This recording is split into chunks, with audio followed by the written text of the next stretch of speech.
Olá, olá, aqui é Alexandre Batti, professor de Sociologia do ESAG Vestibulares, e essa videoaula aqui é para falar um pouquinho, fazer uma introdução sobre esta ciência que é a Sociologia, que nos últimos anos começou a ser cobrada nos maiores vestibulares do Brasil. No Enem cai muita questão que não é de Sociologia, pelo menos envolve algum conhecimento sociológico. Tá? Claro que também você vai pegar os grandes vestibulares de São Paulo, no Paraná, por exemplo, já faz parte da grade, como nos últimos anos começou a frequentar a grade do ensino médio e, portanto, começou a frequentar também as provas vestibulares. Se não questões com esse nome de Sociologia, mas que envolve conhecimento sociológico, às vezes nas questões de história, um pouquinho na geografia, mas muito pouco, e mais ou menos por aí, tá ok?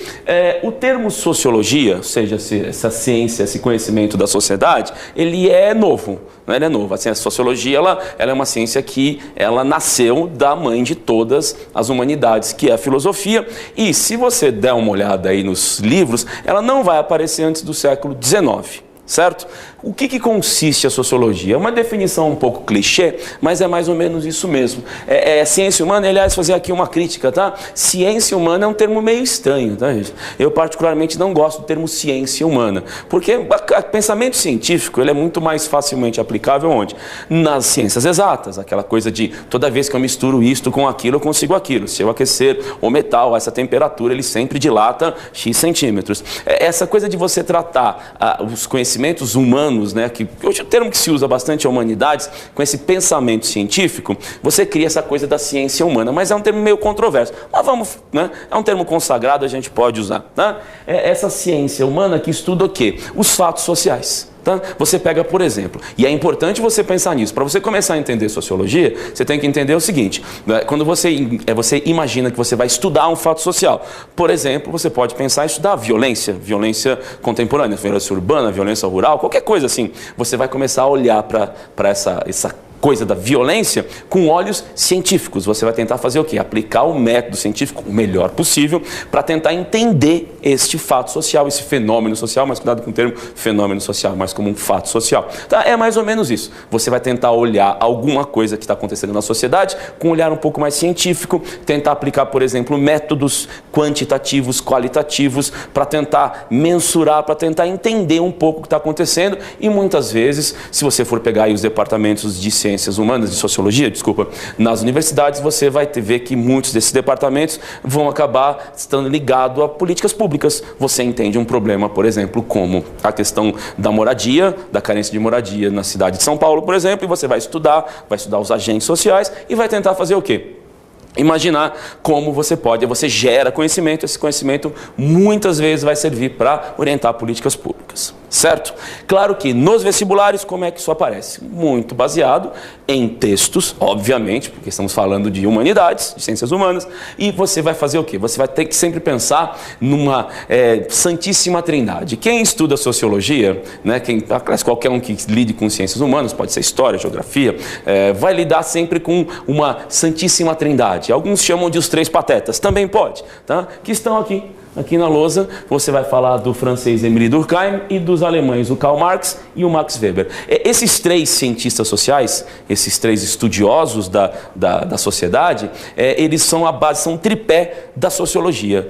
Você está falando o quê? Você está falando do século XIX e está falando no comecinho do século XX. Tá? E você está falando especificamente desses três. Claro que você vai encontrar textos de muitos outros. Você vai, por exemplo, encontrar textos contratualistas franceses, você vai encontrar textos até mais contemporâneos, por exemplo, como o do Adorno, você vai encontrar textos como Habermas, você encontra esses textos, mas no geral, quando você vai falar em Sociologia, você vai falar nessa trifetinha, nesse trio.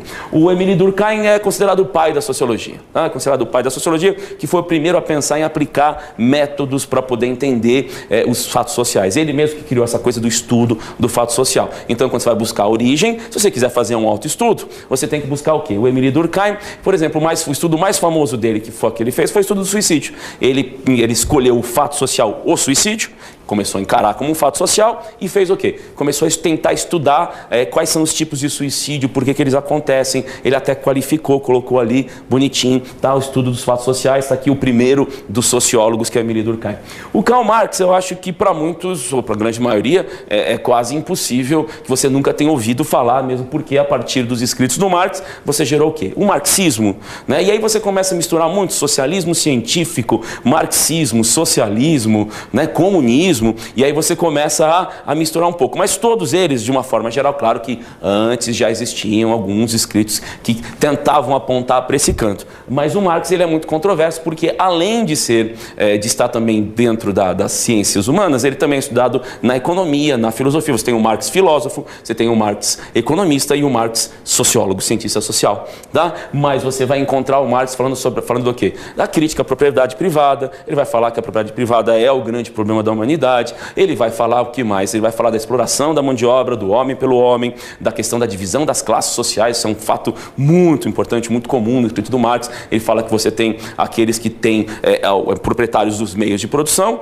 né? Ou seja, que tem as máquinas. Claro que está pensando no século XIX, hoje em dia é um pouco mais difícil falar assim. E depois está falando o quê? De quem não tem, só tem a força de trabalho para vender. Ele vai falar de exército industrial de reserva. Você tem vários, e aí você vai desenvolver. Ele tem, por exemplo, 2 livros famosíssimos. Um mais militante, que é o Manifesto Comunista, que ele escreveu junto com Engels. E o outro, vai assim, científico, que é a grande obra dele, que é o Das Kapital, que é o Capital, que é uma obra extremamente complexa que levou a ele, aliás, terminou de ser publicado até após a morte dele. Tá? E para completar aí a trifetazinha, a Santíssima Trindade, você está falando também do alemão, do Max Weber, que também, é claro que o Max Weber ele já deu um pouco mais amarrado, né? Porque ele vem um pouco depois, então ele consegue dar uma amarrada mais, digamos assim, compreensiva, até por isso muito da sociologia dele é conhecido como sociologia compreensiva. Ele até fala, olha, não é bem uma divisão de sempre proprietários contra trabalhadores, contra operários, proletários, tal. Então ele consegue criar alguma coisa um pouco mais compreensível, ele começa a tentar entender que a sociedade não é uma coisa dicotômica, ela não é bipolar, é ali ou aqui, tá?